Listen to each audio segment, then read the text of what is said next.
감사합니다. 오늘 말씀은 예수님 권위가 되겠습니다. 오늘이 11장 마지막이 되는 거죠. 예루살렘 성에 입성하시는 말씀으로부터 시작해서 성전을 정화시키는 사역, 그리고 산헤드린 공회 회원들이 예수님께 책 잡으려고 와서 시험하는, 질문하는 내용에 이르기까지 오늘 33절에 이르는 짧지 않은 장의 절수인데, 예수님의 권위라고 했어요. 옛날에는 권세 이렇게 했거든요. 좀 바뀌었어요. 물론 학자들 간에 권위가 맞냐 권세가 맞냐 뭐 이런 아마 논의가 있었을 거예요. 근데 권세와 권위를 여러분에게 자세히 설명해 드리려고 하면 시간이 또 많이 또 필요하기 때문에 생략은 하기로 하고요. 그 부분은 여러분들이 인터넷을 찾아보든지 또 서적을 보든지 하면 될 것 같고요. 자, 간단하게 말하면 권세는 힘이에요. 권위는 그 힘을 합법적으로 움직일 수 있는 것, 그런 어떤 위치, 그런 어떠한 능력을 포함하고 있는 의미다, 이렇게 보시면 되고요. 이따가도 아마 이 권위에 대한 말씀을 할 거예요. 왜냐하면 몇 번 나오거든요. 그래서 그때의 원어적인 뜻이 뭔가를 한 번 더 조금만 전해드리고 넘어가도록 그렇게 하겠습니다. 오전 예배 때 이렇게 해보니까 시간이 줄였는데도 한 50분 설교가 되더라고. 그래서 조금 참고를 해야 될 것 같아요. 27절 말씀해 보니까 그들이 다시 예루살렘에 들어가니라 그래요. 예수님과 예수님의 제자들이 다시 예루살렘으로 들어갔다라는 거죠. 지금 우리가 지난주에 본 여기 이제 19절까지 25절까지의 내용 보면 지금 베다니에서 예루살렘 성으로 가는 도중에 지금 무화과나무 사건을 지금 보면서 말씀을 이제 하셨잖아요. 그러니까 거기서 중단되지 않고 계속 이제 예루살렘 성으로 들어가고 있는 장면이에요. 근데 여기 지금 보니까 다시 그랬거든요. 이 다시라는 얘기는 전날에 예루살렘 성에 갔다가 나오셨잖아요. 그래서 다시라는 단어를 마가는 기록한 것 같아요. 그러니까 처음 가는 건 아니다, 이런 뜻이죠. 자, 다시 예루살렘에 들어가니라 예수님께서 성전에서 거니실 때에 그래요. 예수님께서 성전에서 거니신다라는 거죠. 이렇게 돌아다니신다라는 거. 좀 존대어로 볼 때 이제 거닐다 이렇게 표현했는데, 그냥 보통으로 말하면 다녔다라는 얘기잖아요. 예수님이 다니셨다는 게 성전에서. 이 말이 전혀 이상하지 않잖아요. 그죠? 막 그럴 거예요. 왜냐하면 성전이 무엇을 말하는지를 잘 모르면 이 말이 무슨 말인지 이해하기가 어려워요. 목사님 다 알아요. 그렇게는 말하지만 실상은 모르고 있는 거거든요. 왜냐하면 성전을 거닐 수가 없어요, 원래. 근데 마가는 지금 거닐었다 이렇게 말하거든요. 여기에 그럼 뭔가 좀 문제가 있지 않을까. 뭐에 대한 문제인지 모르지만 뭔가 안 맞는다는 얘기예요. 맞지 않고 있다. 그럼 도대체 뭐가 맞지 않는 걸까? 자, 성전이라고 그랬어요. 여러분이 알고 있는 성전은 어떤 거예요, 개념이? 어디가 성전이죠? 여기. 그죠? 여기가 성전이잖아요. 자, 이 생각을 버리셔야 돼. 그래야지만이 성경에서 말하는 게 뭔지를 알 수 있어요. 우리가 그냥 일반 보편적으로 그냥 쉽게 그냥 이 안이 성전이잖아요. 근데 마가는 성전이라는 단어를 사용하면서 거닐었다라고 했는데 거닐다와 성전은 서로 매칭이 안 돼요. 유대 사회에서는 이거는 있을 수 없는 얘기예요. 왜냐하면 성전은 뭐 하는 곳이죠? 예배 드리는 곳이고, 그죠? 또는 그 안에서 뭐 교육을 한다든지 어떠한 절기에 집례를 한다든지 뭐 이런 등등의 그런 부분들이잖아. 근데 거닐다라고 하는 거예요. 이거는 서로 안 맞는 거다. 그럼 왜 성전이라고 그랬느냐라는 게 문제가 되겠죠. 자, 성전은 두 가지 용어가 있습니다. 잘 들어야 돼 이제. 성전을 두 가지로 썼어요. 오늘 지금 읽은 이 27절에 있어서 이 성전이라는 거 어떤 단어냐면 히에로라고 하는 단어예요. 히에로. 또 하나는 나오스라는 단어가 있어요. 그러니까 히에로와 나오스라는 단어 두 가지예요. 두 가지인데 둘 다 성전이라고 우리 한국 성경에는 번역하기도 해요. 근데 엄격하게는 틀렸다라는 거죠. 그러면 히에로라고 하는 헬라어예요. 히에로라는 단어를 쓸 때는 어떠한 성전을 말하는 거냐? 요거 한번 먼저 볼까요? 그거는 자, 이스라엘에게 하나님이 모세 때 주셨던 성막이 있죠. 그다음에 솔로몬 왕 때 지은 성전이 있죠. 세 번째 성전은 헤롯 때 지은 성전이야. 그게 지금 예수님이 지금 출입하시는 이 성전이 헤롯에 의해서 지은 성전이거든요. 그러면 시대는 각각 다릅니다. 그죠? 예. 한 3,500년 전 모세 때, 또 뭐 2,000년 전 뭐 이럴 때, 아니면 3,000년 솔로몬 때, 뭐 이렇게 등등으로 시대가 달라요. 그렇지만 그 성전의 모양은 같아요. 그러면 이제 히에로라고 하는 성전은 도대체 뭐냐? 성전이 이렇게 있잖아요. 그리고 그 외부도 있다고.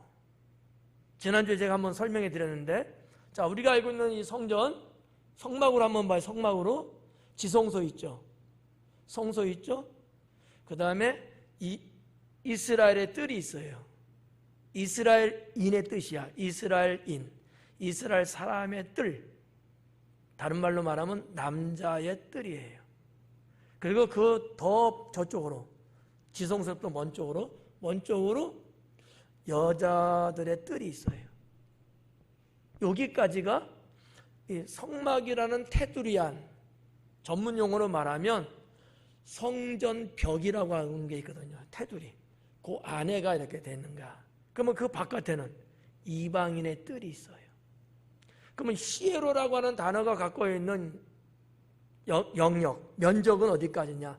이방인의 뜰까지 다 포함한 거예요. 구분이 갈까요?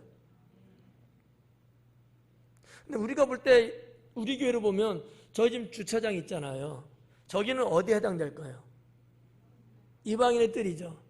여러분들은 저 주차장 저 마당을 성전이라고 생각해요? 안 해요? 그렇죠. 근데 히에로라는 단어가 갖고 있는 내용은 저기까지라는 거죠. 지금 우리가 보고 있는 이 마가복음의 히에로라는 이 헬라 언어는 그렇게 되어 있다는 거예요. 그럼 예수님이 지금 어디를 거닐고 계실까? 다인데 다. 우리 교회 저 1층에 저쪽 마당, 이쪽 지금 3층에 지금 주차장, 또 이 안에 공간 다 히에로야. 다 성전이야. 그러면 예수님은 어디를 지금 거닐고 계신다는 걸까? 이 성소와 지성소는 거닐 수가 없어요. 네. 이방인의 뜰이다라고 하는 거죠. 네. 전혀 다르죠, 내용이. 자, 우리가 지난 시간에 예수님이 성전을 정화시킨 사건을 봤어요. 그죠? 거기서 비둘기 팔고 돈 바꿔주고 또 하나 뭐 있었죠? 세 번째 또 있었잖아. 이스라엘 사람들이 성전을 가로질러 갔다 그랬잖아. 하긴 뭐 시간이 지났으니까 또 모를 수도 있지 뭐. 자, 이렇게 예수님이 그런 부분들에 대해서 정화했어요. 잘못됐던 걸 해갖고 상을 얻고 쫓아내고 막 이랬잖아요. 그 세 번째가 뭐였다고요? 사람들이 성전을 지나가 다녔다는가. 근데 이것을 예수님이 괜찮아, 잘했어 이랬어요? 이거를 야단쳤잖아요. 그랬던 예수님이 그 성전을 거닐고 다녔을까? 한번 생각해봐요. 아니다는 생각이 대번에 오죠? 근데 거닐었대잖아. 그러니까 이게 안 맞는 거야. 그러면 여기서 말하는 성전은 이방인의 뜰까지 포함되는 단어이기 때문에 예수님은 거기를 이렇게 다녔다는 거죠. 왜 다녔겠냐? 마태복음과 누가복음의 말씀에 의하면 똑같은 사건이에요.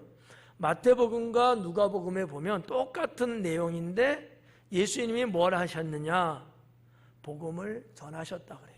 말씀을 가르쳤다 이렇게 기록되어 있어요. 그러면 두 가지 내용이죠. 이제 예수님이 거닐고 계신다. 또 하나는 예수님이 말씀을 가르치고 계신다. 그럼 어디서일까? 이방인의 뜰에서. 이렇게 성경이 이제 맞아 들어가는 거예요. 무슨 말인지 아시겠어요? 우리가 이 성막이라고 하는 직접적인 이 지성소 같은 이런 개념, 우리 여기 지금 안에는 우리가 나의 어떤 유익을 위해서 지나가기 위해서, 여기 3층이잖아. 이쪽으로 내려가면 1층으로 내려가잖아. 삥 돌아가는 것보다 일로 내려가면 훨씬 좀 빨라요. 한 10초 빠를 거야. 이러려고 성전과 강단을 질러간다는 거지. 될 일이 안 될 일이에요. 안 될 일이죠. 더군다나 예수님 당시에는 있을 수 없는 일이야. 여기까지 이해가 가는 거죠. 그래서 예수님이 거닐고 계셨다는 것은 우리가 생각하고 있는 그런 어떤 게 아니라는 거지. 성경을 다 종합해 보면 이쪽에 백성들이 있어갖고 거기서 말씀을 가르치시고 또 이쪽으로 가셔서 또 말씀을 가르치시고, 왜냐하면 이방인의 뜰에는 모든 사람 누구든지 다 거기는 와 있는 장소거든요. 예수님은 거기 가서도 계속 지금 복음을 전하고 계시는 거예요. 지난번에 오셨을 때는요, 성전이 더러워지고 도둑의 소굴이 됐기 때문에 지금 깨끗하게 정화 작업만 하셨어. 그리고 그 다음날 오신 거잖아요. 또 할 일은 없어. 왜? 그렇게 예수님이 난리 치셨는데 누가 또 간땡이가 부어갖고 또 할 수 있을까? 못하지. 그러니까 이제 그 작업을 할 필요가 없는 거야. 그러고 나서 예수님은 하나님 나라 복음을 백성들에게 전하기 시작하는 거죠. 요런 스토리 여러분들이 이렇게 연결시켜서 보시면 틀림없다고 저는 봅니다. 그래서 성전에서 이제 거니실 때 이 성전, 그러니까 시에로라는 단어는 저기까지 다 포함한 거예요. 부속 건물 뭐 다. 그다음에 나우스는 진짜 요 성전 벽 안에, 지금 말하면 진짜 우리들의 성전이죠. 요건 나우스예요. 원어는 구분해서 썼는데 학자들은 이 구분을 조금 한 데도 있지만 완벽하게 구분은 안 하고 그냥 쓰다 보니까, 물론 뭐 성도님들이 뭐 이거 갖고 뭐 연구해보고 따져보고 그러지는 않아서 한 건도 문제는 없었대요. 근데 우리는 이제 강의하면서 공부하는 그런 형태니까 이럴 때 한번 보는 거예요. 그리고 대제사장들과 서기관들과 장로들이 예수님께 나온 거예요. 예수님이 거닐 때. 아까 예수님 어디 있다 그랬죠? 이방인의 뜰. 근데 지금 요거 지금 대제사장, 그 다음에 서기관, 그 다음에 장로, 이분들이 예수님께 온 거야. 그럼 어디를 갔겠어요? 주님 계시는 이방인의 뜰에 찾아온 거야. 왜 왔을까? 물으면 실례죠, 제가. 예. 이유가 있을 거예요, 그죠? 이유가 있을 거야. 왜 왔을까? 놀자고 온지는 않았을 것 같고. 예. 이렇게 유추해 볼 수 있어요. 자, 대제사장 서기관 장로는 산헤드린 공회의 멤버들이에요. 그러니까 산헤드린 공회는 이 세 부류의 사람들로 구성이 되어 있는 거거든요.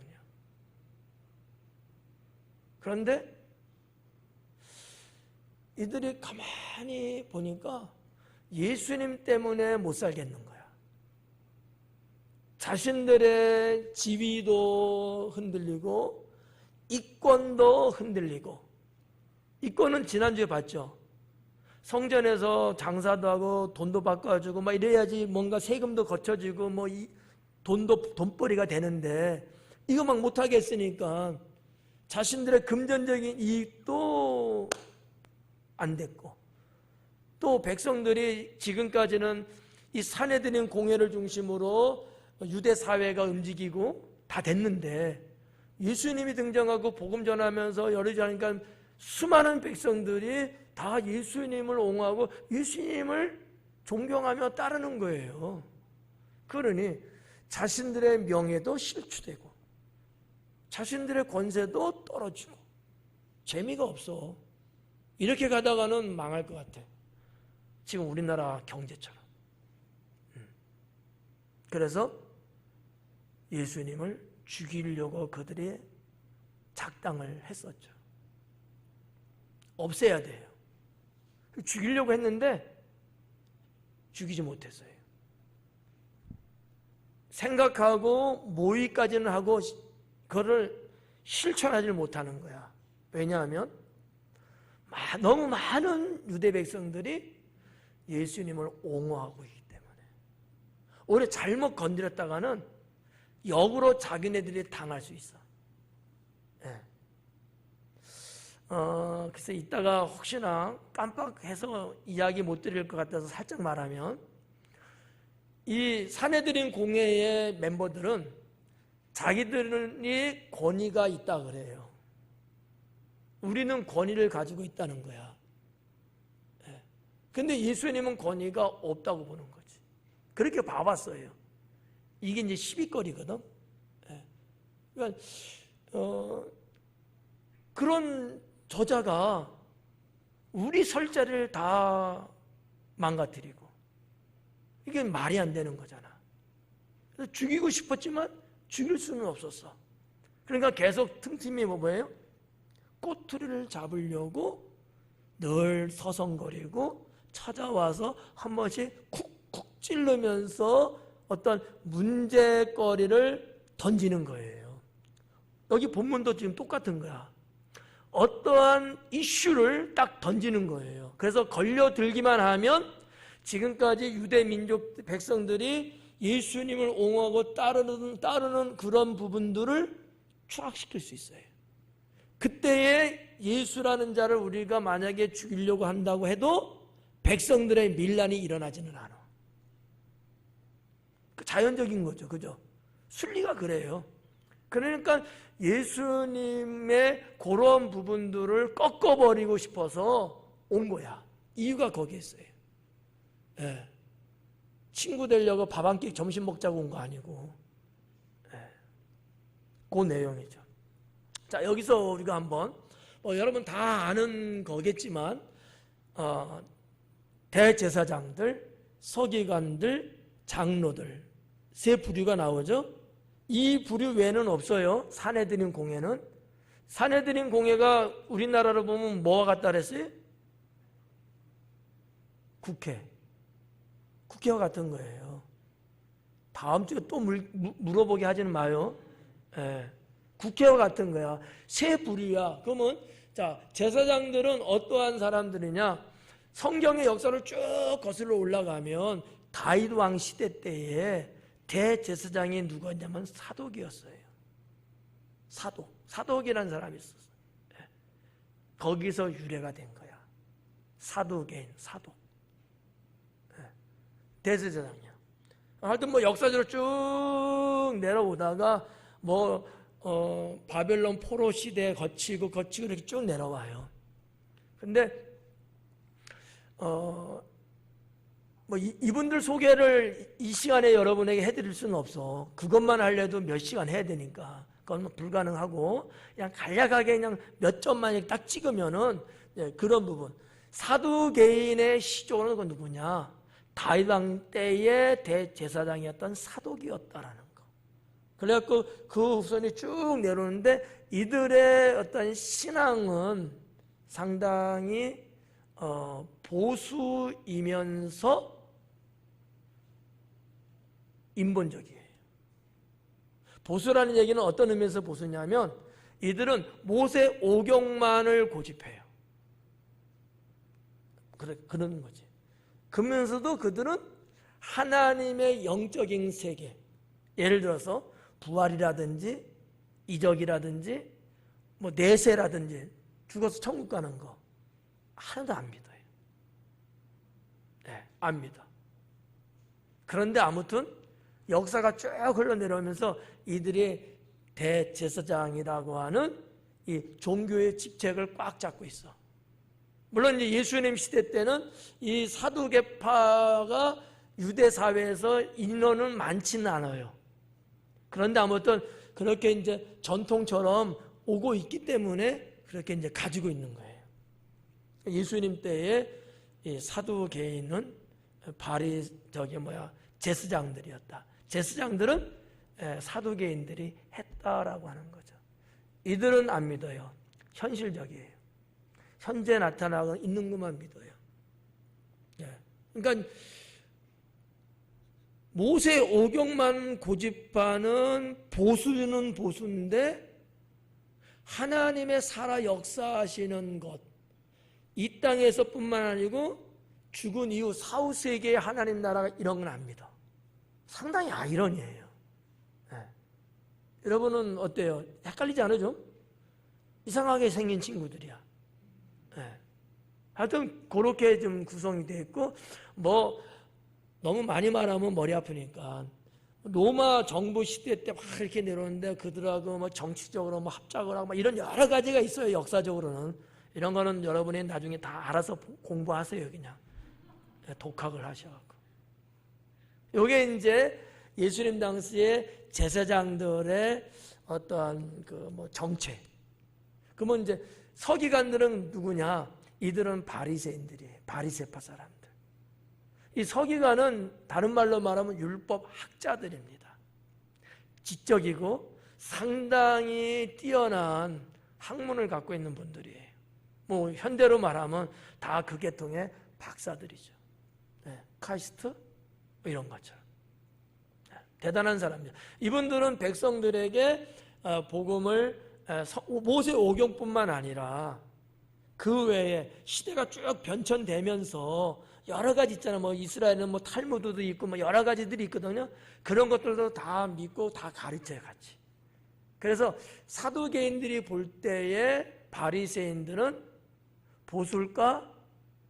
아니면 세속주의일까? 세속주의인 거예요. 자기들만이 보수주의야. 우리는 모세 오경만 믿어! 막 이러는 거지. 근데 사실 제대로 믿지 않는 거지. 모세오경 속에 하나님의 역사가 얼마나 많이 나오고 있어요. 그러니까 신앙이 퇴색된 보수주의라고 봐야 되지 않을까 이렇게 저는 생각하는데, 자, 아무튼 서기관은 학자들이에요. 그리고 백성들에게 늘 끊임없이 가까이 하면서 말씀을 번역하고 그 뜻을 또 가르치고 뭐 이렇게 가는 분들이죠. 근데 그들은 바리새인들이다 이렇게 보시면 되고, 장로들은 누구냐 하면은 장로들은 오늘날의 교회 장로가 아니에요. 유대 사회의 각 부족들 있잖아요. 크게는 지파가 있잖아요. 12지파. 그 지파 안에서 또 부족들이 있어요. 그 지역에 또 이렇게 나이 제일 많은 분들, 어르신들, 거기서도 이제 대표로 추대된 분들이 있잖아요. 이분들을 가르치는 거예요. 무슨 뭐 신앙이 좋고 뭐 믿음이 좋고 뭐 어째서 그래서 장로가 아니고 오늘날 현대 사회의 교회 장로 직분은 신앙이 좋아야 되는 거죠. 그죠? 여러분 신앙 없이도 장로 되고 싶어서 말 안 하는 거지. 오늘날 교회에서 뭐 다른 교회 너무 생각하지 마요. 다른 교회는 신앙 없어도 장로 됐던데 그런 거 닮으려고 하지 말고 기본적으로 우리가 기본적으로 알고 있는 교회 장로님 하면 1순위를 뭐를 봐야 돼요? 신앙을 봐야죠.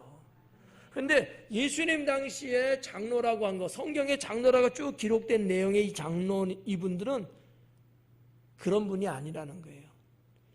그 마을, 부족 등등의 대표를 갖고 있는 분들을 장로라고 본 거예요. 구분 가시죠? 뭐 초대교회 때 신약 성경 뒷부분에 나오는 교회 시대 때 장로님 그런 장로님 아니에요. 그 장로님은 오늘날의 장로님하고 거의 흡사한 장로예요. 왜냐하면 오늘날 현대 사회의 교회 장로님들은 초대교회 때 신약 시대 때 그때 교회에 세워진 장로님들하고 거의 비슷하게 지금 가고 있는 거거든요. 전혀 다르다는 거죠. 2000년 전하고는요. 그래서 아무튼 이 세 부류의 사람들이 산헤드린 공회의 구성 멤버들이었는데 예수님 당시에 이 세 부류는 다 타락했다라는 거죠. 건질 게 하나도 없어요. 그러다 보니까 세례 요한도 당시에 이들을 향하여 심판의 메시지를 던졌던 거죠. 근데 이제 맞는지 안 맞는지 몰라요. 제가 연구한 바에 의하면 세례 요한은 바리새파, 사두개파, 바리새파, 뭐 SNF파, 뭐 질본파, 뭐 이렇게 여러 가지가 있는데 특히 사두개파를 향하여서 많이 책망을 했어요. 사두개파, 대제사장 라인 그쪽. 근데 예수님은 사두개파보다는 바리새파를 향해서 거의 책망을 하셨어요. 왜 달랐을까? 이건 오전 예배 때 말씀 안 드렸어. 시간이 너무 많이 가고. 지금도 제가 좀 시계 보고 있거든요. 예수님이 보는 관점에서 사두개파는 신경 쓸 게 없었던 거예요. 세례 요한이 보는 관점에서는 사두개파가 문제가 있다고 봤는데 예수님은 저들은 그냥 원래 그렇고 이렇게 본 거예요. 그렇지만 바리새파는 너무 중요하게 보신 거야. 그런데 그들이 타락된 모습을 갖고 사니까 예수님은 사두개파를 주 공격 라인으로 보지 않았을까 이렇게 이제 저는 생각을 합니다. 뭐 여러분 뭐 믿어도 되고 안 믿어도 돼요. 그냥 그런가? 그렇게만 하시면 돼. 시험에 안 나와요. 그래서 이제 27절 요 한 절만 보면 이런 부분들을 우리가 볼 수 있는 거고, 자 28절에 보니까 이르되, 자 공회원들이 그런 거예요. 무슨 권위로 이런 일을 하느냐? 누가 이런 일을 할 권위를 주었느냐? 여기 지금 주제어가 뭐예요? 권위죠, 권위. 그렇잖아요, 주제어. 마스크 쓰면 장땡인가? 이런 일을 할 권위를 주었냐? 누가 이런 일을 할 권위를 줬고, 그 앞부분 무슨 권위로 이런 일을 하느냐? 무슨 권위? 그 권위를 누가? 무슨? what? who? 다른 거예요. 그러니까 두 가지를 동시에 물은 거야. 그러면 여기서 말하는 이런 일, 할 권위는, 그럼 이런 일은 도대체 뭐냐라는 거지. 아시는 분은 없을 줄 믿어요. 제가 그래서 알려드리려고. 세 가지입니다. 제가 보는 거예요. 이건 사람마다 다를 수 있으니까. 그냥 여기서는 그냥 이런 일을 했어. 저는 이것을 예수님의 직업을 쭉 강해해드리면서 봐왔던 것 딱 3개를 딱 찝는 거예요. 첫째는 예수님께서 이스라엘 예루살렘 성에 들어오셨죠. 무슨 모습으로 들어오셨죠? 무슨 모습으로? 누구의 모습으로 들어오셨죠? 에? 그렇지, 왕. 무슨 왕? 대왕? 무슨 왕? 이스라엘의 왕. 그러니까 사내들인 공회 이들이 그 부분을 지금 시비 거는 거야. 네가 예루살렘에 들어올 때에 나귀를 타고 이스라엘 왕처럼 들어왔는데 무슨 권위를 갖고 이렇게 들어왔냐 이거지. 좀 이상해요? 그들은 그렇게 본 거예요. 왜냐하면 구약의 선지자들의 예언된 내용 모습 갖고 들어오셨거든.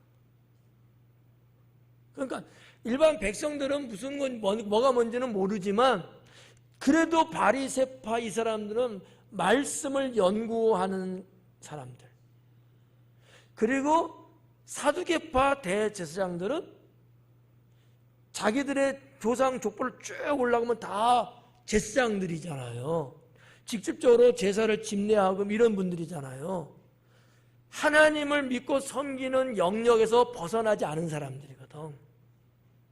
안다는 거지. 일반 사람 아니에요. 나름대로 그쪽 계통에서 그래도 속된 말로 빠삭하게 어느 정도 알고 있어. 인정하고 싶지는 않고 해석에 오류는 있지만 그런 하나님의 구속사, 메시아를 이 땅에 보내신다라고 하는 이 예언적인 것을 그들은 알고 있는 사람들이거든. 근데 가만히 멀리 보니까 나사렛 예수라는 자가 예루살렘 성에 들어오는데 그냥 지발로 또복또복 들어온 게 아니고 예언된 바 나귀 새끼를 타고 들어오는데 예언된 바 백성들이 종려나무 가지를 깔아놓은 것을 밟고 들어오고 있는 거야. 큰일 났다 라고 생각들 하고 있었던 것이죠. 이게 첫 번째예요. 제가 너무 어거지 부리는 건가? 좀 그런 것 같지 않아요? 그런 것 같아요?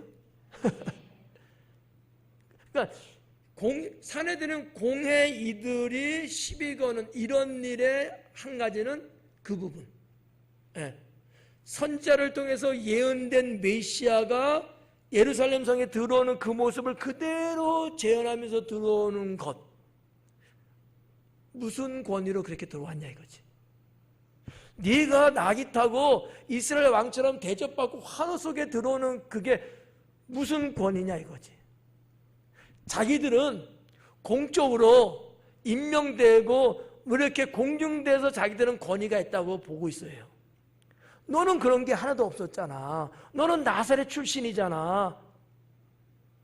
자기들은 배웠어요. 예수님은 배우지 않았잖아.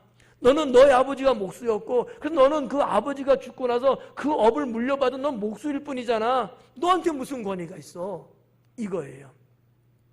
여기서 이제 제가 권위를 살짝 말씀드리려고. 성경에서 말하는 이 권위라는 단어는 엑수시아라는 단어예요. 엑수시아. 쉬운 말로 말하면 이런 거야. 권위는 뭐냐 하면 어떠한 권세나 권리나 능력이나 이런 것들을 공인된 것으로서 내가 쓸 수 있는 위치인 거야. 권세는 그냥 쉬운 말로 힘이에요. 권리를 부리는 어떤 힘이야. 예. 뭐 이런 말 해야 되나? 드나미스라고 하는 단어가 있어요. 능력, 뭐 힘 이런 거. 그런 거예요. 권세 부린다. 그냥 힘 부리고 있다는 얘기야. 근데 권위는 그게 아니고 그 힘을 부리긴 부리는데 부릴 수 있는 법적 근거를 갖고 있다고 하는 거야. 구분 가요? 지금 이 공회원들이 지금 세 부류잖아요. 이들이 지금 권위를 언급해서 엑수시아를 언급했다고. 우리는 엑수시아가 있어. 근데 당신은 없잖아. 근데 어떻게 그런 일을 할 수 있어? 이거예요. 제대로 걸렸다고 보는 거지. 예수님 당시 전까지만 해도 그들은 백성들로부터 그 권위를 인정받은 사람이에요. 법적으로. 백성들도 다 인정해 줬어요. 근데 예수님은 그게 아니거든. 어느 날 갑자기 별똥처럼 나타나갖고 우리의 모든 것을 다 앗아가듯이 저것이 그냥 뭐 이런 생각인 거지. 제가 한 거 아니에요. 저것은. 그들이 그랬다는 거지. 그들이. 그래서 시비거리에 딱 걸렸다. 당신 딱 걸렸다. 요거 대답 못하면 당신이 여기서 끝이야. 이런 아마 심정으로 아마 묻지 않았을까. 요거죠. 두 번째는 성전 정화 사건이에요. 무슨 권위로 네가 성전을 그렇게 네 마음대로 할 수 있냐 이거지. 너 그런 라이센스도 없잖아. 면허증도 없잖아.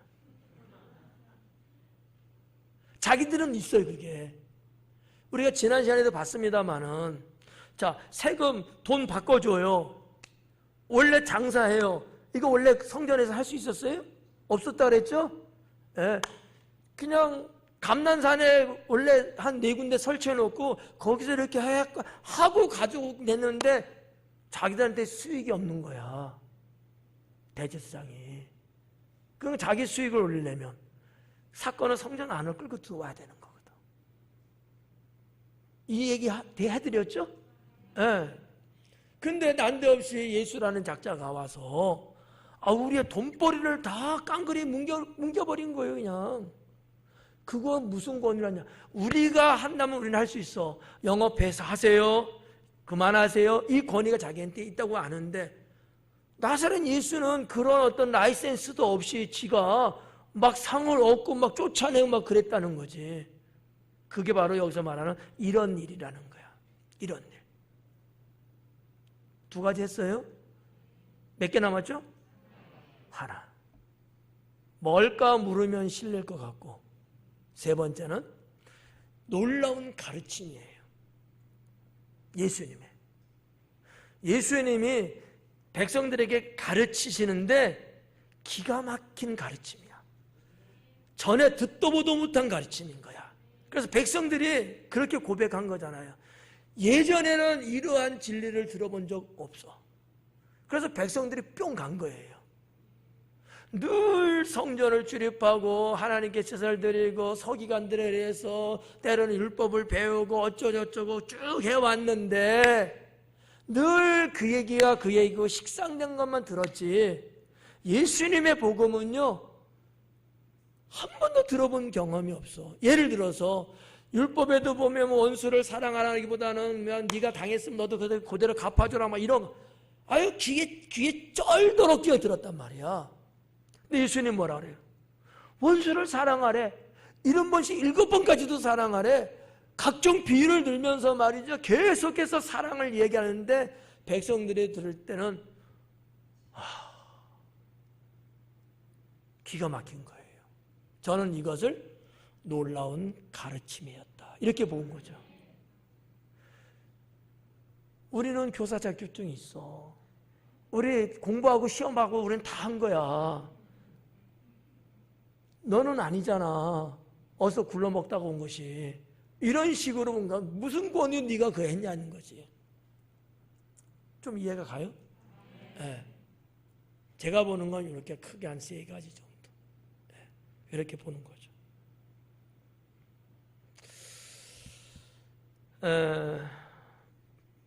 그냥 점프합니다.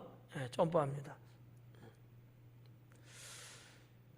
그래서 이 엑수시아라고 하는 이 권위, 또는 아까도 말했지만 권세, 그 권세는 아까 힘이나 뭐 이런 것들로 쉽게 보시면 되고요. 권위는 그것을 공인받아서 내가 법적으로 누릴 수 있는 뭐 그 정도. 또 다른 말로 좀 말하면 권세는 좀 외적인 거, 권위는 내적인 거.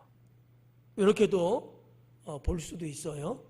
근데 아무튼 뭐 이것을 성경에서 아주 정교하게 딱 떼놓고 말씀하지는 않았더라고요. 섞어서 많이 썼어요. 섞어서. 그렇지만 아무튼 권위와 권세는 그런 면에서 좀 다른 거다라고 보는 거죠. 자, 여러분들은 물을게요. 여러분들은 하나님 자녀의 뭐를? 이 정도 나오면 답이 딱 나와야 되는 거 아니야? 하나님 자녀의 뭐를? 권세를 받았다 그랬잖아. 아멘? 예. 근데 어떠한 힘이나 어떠한 뭐를 하고 뭐 이런 거로 볼 때는 그렇지만은 여러분의 받은 그 권세는 공식적이에요, 비공식적인 거예요? 말 잘해요. 공식적인 거예요, 비공식적인, 공인된 거예요, 비공인된 거예요? 맞아요? 뭘 봐서? 나보다 고차원적으로 말하려면 안 돼. 하나님이 주신 거니까. 옆집 박씨 아저씨 준 거 아니잖아. 하나님이 아들 예수 그리스도를 통해서 주신 공인된 거야. 이 부분은 이따가도 제가 연결해서 갈 거예요. 지금 도입 부분이야. 여러분도 권위를 갖고 계신 겁니다. 그런 면에서는 엑수시아야. 이제 앞으로 써먹어도 돼. 엑수시아. 그냥 힘만 나면 깡패야 이거는. 그렇잖아요. 갑질이라는 말 있잖아. 교회 안에서도 이 말을 해도 되나? 여기 있는 제가 목사가 성도 여러분들에게 제가 갑질을 막 하는 거야. 막 힘을 부리고 막 그러는 거지. 권위예요, 권세예요? 그건 권세에 해당되는 거야. 권위는 아니야. 인정 안 된 거야. 근데 하나님께로부터 제가 그런 권세는 받았지만, 그죠? 권세는 받았는데 그거를 내가 공인해서 받은 거야. 그래서 그 권세를 제대로 누릴 수 있는, 사용할 수 있는 법적인 게 보장되어 있는 거야. 그럼 뭐지? 권위인 거야. 이 권위는요, 생명을 살리는 데 사용됩니다. 권세는 죽이는 데도 사용돼요. 엄마들의 손에 잡힌 칼만 보면은 권세예요. 근데 엄마들의 손에 들려진 칼은 권위인 거죠. 주부 라이센스는 없지만 말하자면 의미가 그렇다는 거예요. 여러분 이해 좀 도와드리려고 좀 예를 또 드린 거야. 이렇게 넘어가죠. 많아요. 사실은 이 엑수시아나 이런 여러 가지 것들이 좀 있는데 시간이 안 되니까 인터넷 찾아보든지 책을 보세요.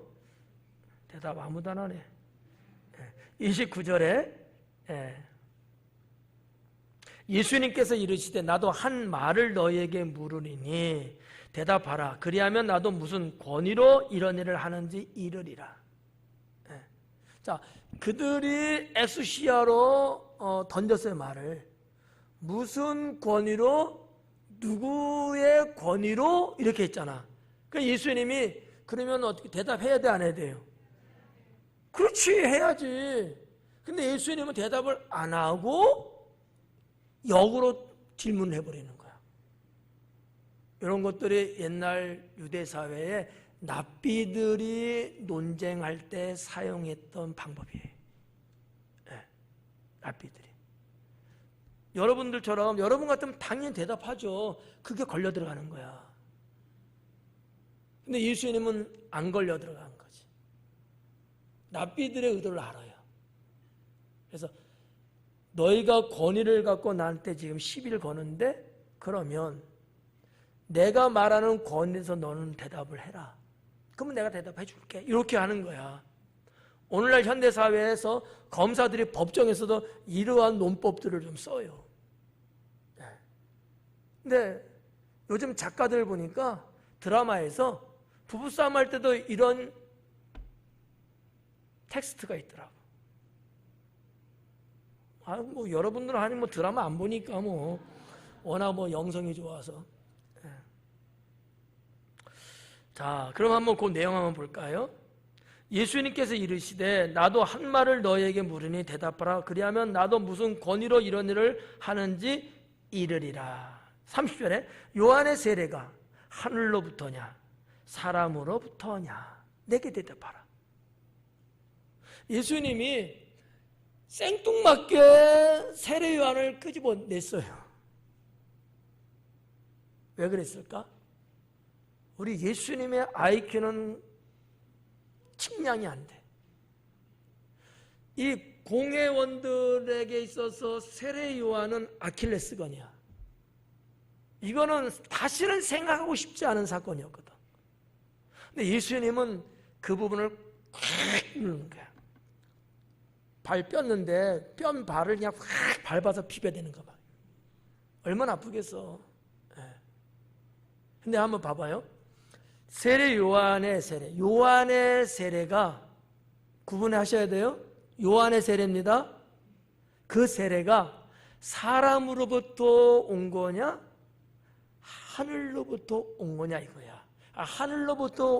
하늘로부터라는 얘기는 유대인들은 하나님을 말할 때 하나님이라는 말을 못해요. 불경스러운 거라서. 그래서 무슨 단어를 써요? 하늘이라는 단어를 써요. 우라노스. 하늘이라는 단어를 쓰는 거야. 네. 그러니까 여기 있는 내용을 여러분이 아셔야 돼. 사람을 말했는데 하늘을 말해? 여러분 물론 다 아시겠지만 이유가 뭐냐? 하나님이라는 말을 직접 사용 못한다, 유대인들은. 그래서 돌려서 말해. 그래서 영어 성경 같은 데도 말이죠. 대체적으로 대부분이 다 하나님이라는 단어가 나올 때, 데오스라는 헬라어가 나올 때 거기에 하나님이라는 단어를 안 써요. 네. 여전히 그런 신앙을 유지하려고 하는 거야. 네. 우리는 그냥 너무 자연스럽게 쓰잖아요. 네. 성경 공부 혹시 기억하실는지 모르지만 칠영리 제가 여러분 같이 공부할 때, 또 우리 전도사님 또 여러분 같이 공부할 때 여호와라는 단어가 나오면 뭐 썼다 그랬죠? 나가서 손을 씻고 넉자를, 여호와가 히브리어 넉자거든요. 4개야 4개 숫자. 그거를 쓰는데도 얼마나 많이 걸리냐면 발발발발 떨면서 못 써. 이 정도의 유대인들이라는 거지. 그래서 하나님이란 말을 못하고 하늘이라는 단어를 쓴 거야. 예수님은 하나님이란 말을 할 수는 있지만 공회원들을 대해서 지금 하는 얘기이기 때문에 하늘이라는 단어를 쓰신 거예요. 아시겠죠? 네. 그래서 이제 이렇게 묻는 거야. 그 요한이 세례 베푼 그거, 세례 자체가 사람으로부터 온 거냐 하나님께로부터 온 거냐 대답해봐 라는 거지. 이 말을 했더니만 여기 지금 31절에 그들이 서로 의논하여 이르되 그래. 큰일 났어. 지금 예수님이 역으로 지금 질문을 던졌는데 이들이 지금 걸려 들어간 거야. 야, 어떡하냐? 그들은 알아. 그러면 요한의 세례가 사람이냐 하늘이냐 이거냐 저거냐 딱 고르면 되잖아. 근데 이렇게도 걸리고 저렇게도 걸려. 그 내용이 성경에 다 나와 있는 거예요. 네. 하늘로부터 왔다고 말하게 되면 어떻게 돼요? 그러면 너희는 왜 하나님으로부터 온 세례 침례를 왜 너희는 안 받았냐 이거지. 딱 걸리는 거야 이거. 그렇잖아요. 그럼 사람으로부터 왔다고 말하려고 하니까 유대 백성들이 생각이 나는가? 그게 걸리는가? 왜? 유대 백성들은 요한을 어떻게 봤느냐? 참 선지자로 모든 백성들이 다 그렇게 보고 있는 거야. 아니 생각해봐요. 유대 백성들이 요한은 하나님의 참 선지자다 이렇게 인정하고 있는데 만약에 그렇게 대답에 들어가면은 그런 선지자를 이들이 도대체 뭘 어떻게 한 거야 지금. 이게 또 걸려. 맞아 죽을 것 같아 그랬다가 그러니까 이러지도 못하고 저러지도 못하는 거예요. 나중에 가서는 이제 우리는 알지 못하겠노라 이렇게 말을 해. 한국 청문회 하는 것 같아. 그러니까 이 말씀의 흐름이 이러한 어떤 눈에 보이지 않는 부분들이 이 속에 많이 이제 들어가 있는 거예요. 그래서 저는 이 강해를 그래서 여러분에게 해드리면서 이 공회원들은 참과 거짓, 예, 아니요로 가면 되는데 안 가고 무슨 논의를 했을까? 이런 논의를 했을 것 같아. 야, 어떻게 말하는 게 우리한테 유리할까? 어차피 둘 다 맞는 거야. 어떻게 하는 것이 우리한테 유리하고 어떻게 말하면 우리한테 불리할까? 하나님이냐 사람이냐 따져봤어. 계산기를 두들겨 봤는데 답이 안 나와.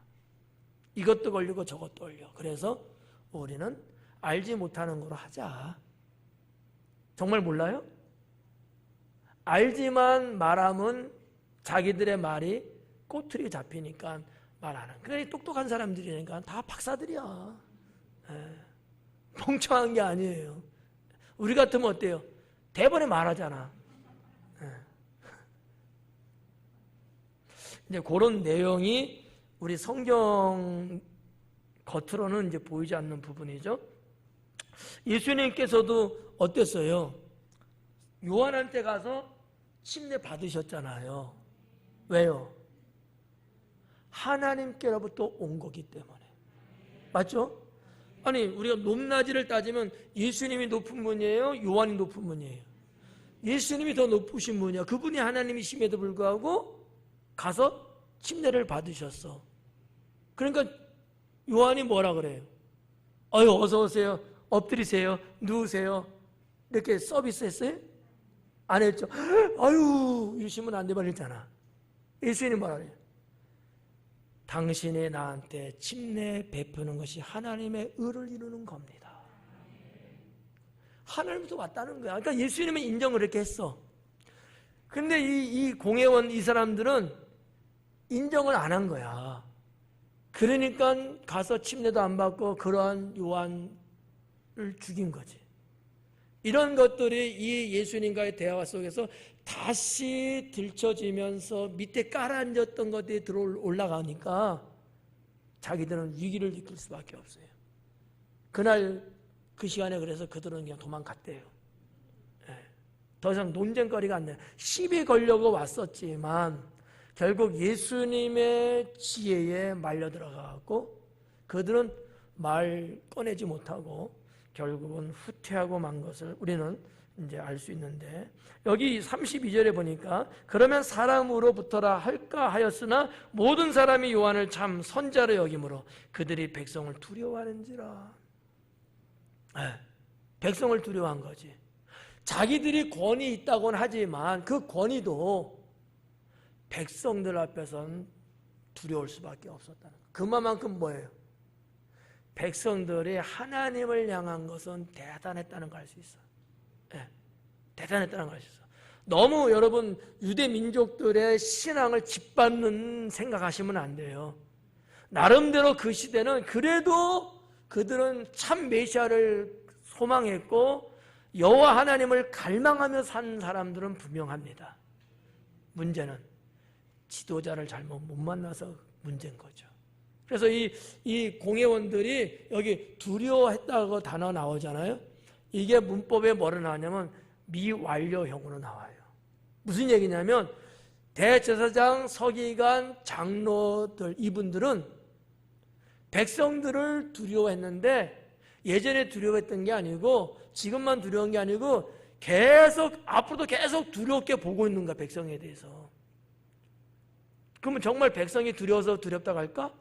백성이 뭐 때문에 두려운 걸까? 하나님을 향하고 예수님을 향한 그들의 경건성이 두려웠던 거예요. 그런 예수라는 자를 우리가 죽인다고 했을 때 과연 어떤 일이 벌어질까? 세례 요한 사건 때도 엄청난 소동이 일어났었거든. 밀란이 일어날 정도로. 근데 세례 요한보다도 더 끔찍한 사건은 예수님 사건이거든요. 그러니까 이런 부분들. 그래서 공회 회원들은 이 부분이 너무너무 무서웠던 거야. 그래서 사람으로부터다라는 말도 못한 거지. 그래서 33절은 뭐 특별히 볼 건 없어요. 이에 예수님께서 대답하여 이르되 우리가 알지 못하노라 하니, 그들이 말한 거죠. 그러니까 예수님도 이르시되 나도 무슨 권위로 이런 일을 하는지 너에게 이르지 아니하리라 하시니라.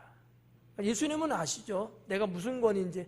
하나님의 권위로 내가 했다 이렇게 아시는데 저들이 말 안 하니까 나도 말 안 해. 그러는 거야. 네. 여기서 이제 공회원들은 완전 케어패를 당하고 떠나본 거죠. 물론 뭐 떠났다고 해서 포기한 건 아니에요. 계속해서 엿보고 있는 거죠. 네.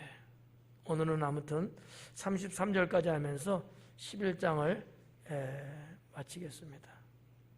1절서부터 33절까지 한 대여섯 번 정도 이렇게 쭉 쪼개져서 우리가 이제 봤는데, 여러분이 성경을 읽는 것도 이제 중요하고, 또 이렇게 좀 제가 이렇게 소개해드리고 좀 이렇게 알려드릴 때 그냥 암기는 안 해도 괜찮아요.